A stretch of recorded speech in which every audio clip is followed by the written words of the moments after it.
श्री राम। अगहन मास की शुक्ल पक्ष की पंचमी को विवाह पंचमी कहा जाता है।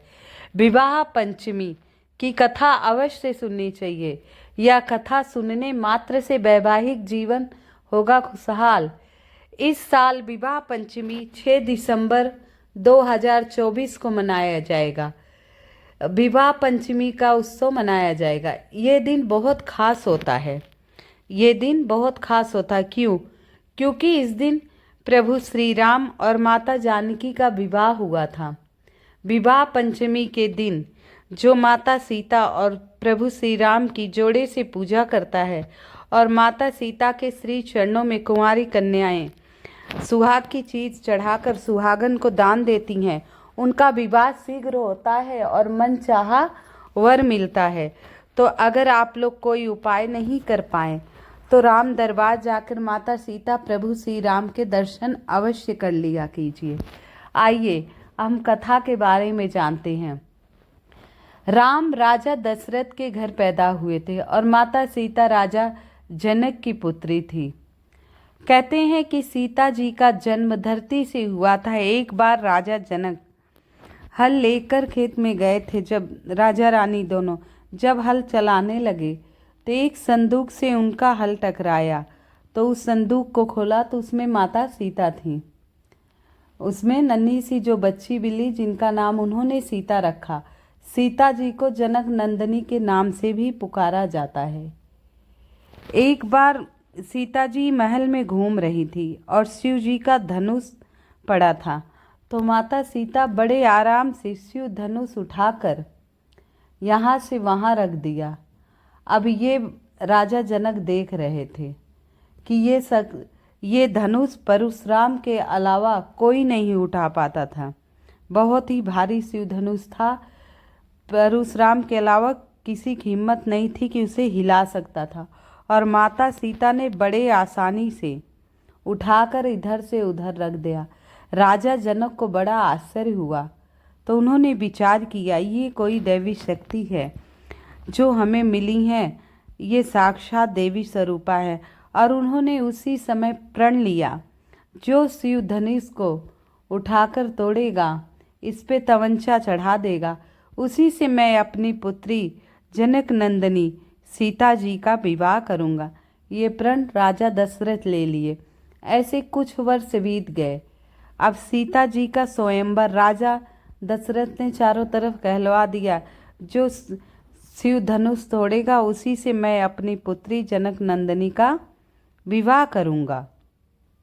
अब हर देश से राजा आने लगे। अब स्वयंवर की घोषणा सुनकर यहाँ विश्वामित्र के पास प्रभु श्री राम लक्ष्मण भी आए थे। विश्वामित्र को भी इसकी बुलावा आया, राजा जनक के पास से निमंत्रण आया। तो विश्वामित्र बोले, चलो राजकुमारों, दोनों को राजकुमारों को ले जाए, क्योंकि दशरथ के पास ये घोषणा नहीं पहुंचाई गई थी, क्योंकि उन्हें ब्रह्म हत्या का पाप था। वो श्रवण कुमार की भूल से उनसे मृत्यु हुई थी बाण लगने से।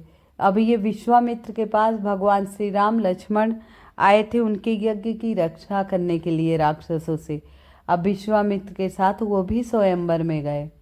वहाँ कई राजकुमार आए थे हर देश से। अब इस स्वयंवर में राम और लक्ष्मण ने भी प्रतिभाग किया। अब राजकुमार आए थे पर कोई भी शिव धनुष को हिला नहीं सका। बारी बारी से सब आए, लेकिन एक से एक वीर आए थे। एक से एक प्रतापी राजा, राजकुमार, युवराज सब आए, लेकिन शिव धनुष को उठाना तो बहुत दूर, कोई हिला भी नहीं सका। अब राजा जनक ये देखकर बहुत चिंतित थे, बहुत ज़्यादा चिंतित हुए और बोले, क्या कोई ऐसा सूरवीर नहीं है जो इस धनुष की तमंचा चढ़ाकर मेरे पुत्री का वरण करे, प्रतीक्षा चढ़ाकर मेरी पुत्री का वरण करे? क्या कोई मेरी पुत्री के योग नहीं है? बार बार ऐसे करने पर तो महर्षि वशिष्ठ ने भगवान श्री राम को आज्ञा दी। उससे पहले तो लक्ष्मण क्रोधित हो गए। बोले, सूरवीर, महाप्रतापी प्रभु श्री राम आपके दरबार में बैठे हैं, आप ऐसे कह रहे हैं। तो प्रभु ऋषि मुनि ने प्रभु को आज्ञा दी। जैसे ही प्रभु शिव धनुष उठाने के लिए चले अपने आसन से, सब हंसने लगे। बोले, ये कोमल से सुकुमार से राजकुमार ये धनुष कैसे उठा पाएगा? यहाँ एक से एक वीर पहलवान महाप्रतापी सूरवीर राजा हैं जो हिला भी नहीं सके। लेकिन प्रभु श्री राम शिव धनुष के पास पहुंची और पहले शिव धनुष को प्रणाम किया। इससे पहले स्वयंवर से पहले श्री राम माता जानकी को एक फूल तोड़ते समय बगीचे में मिले थे, जो महर्षि के पूजन के लिए फूल तोड़ने गए थे राम और लक्ष्मण। वहीं माता सीता भी पुष्प लेने गई थी। तो वहीं देखा, तभी माता सीता ने अपने पति के रूप में प्रभु श्री राम को चाहा और उसी समय श्रृंगार के सामान लेकर और तरह तरह के पुष्प लेकर माता पार्वती शिव शक्ति स्वरूपा के मंदिर गई थी और उनकी पूजा की थी और अपने पति के रूप में प्रभु श्री राम को मांगा था। अब भगवान शिव की धनुष को प्रणाम करके श्री राम जी ने धनुष उठाया ही नहीं, बल तोड़ भी दिया और उनका विवाह उनसे माता सीता से इस प्रकार राम का विवाह हुआ।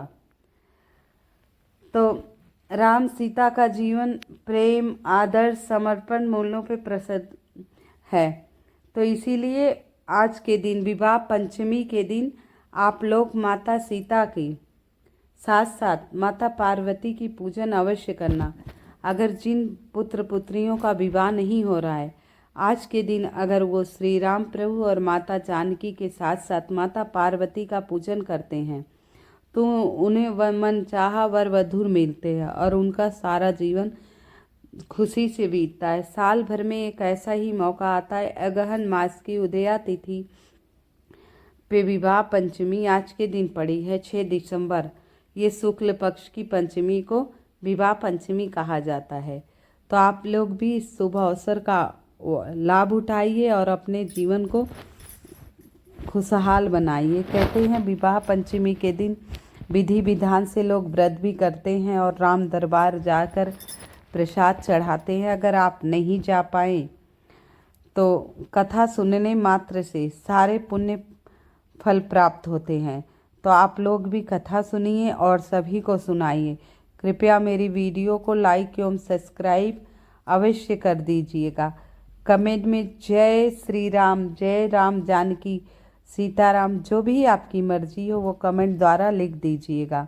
आप सभी लोगों को विवाह पंचमी की बहुत बहुत शुभकामनाएं। माता रानी सबके जीवन में खुशहाल बनाए रखे, सुख समृद्धि शांति सबके जीवन में बनी रहे। जय श्री राम, जय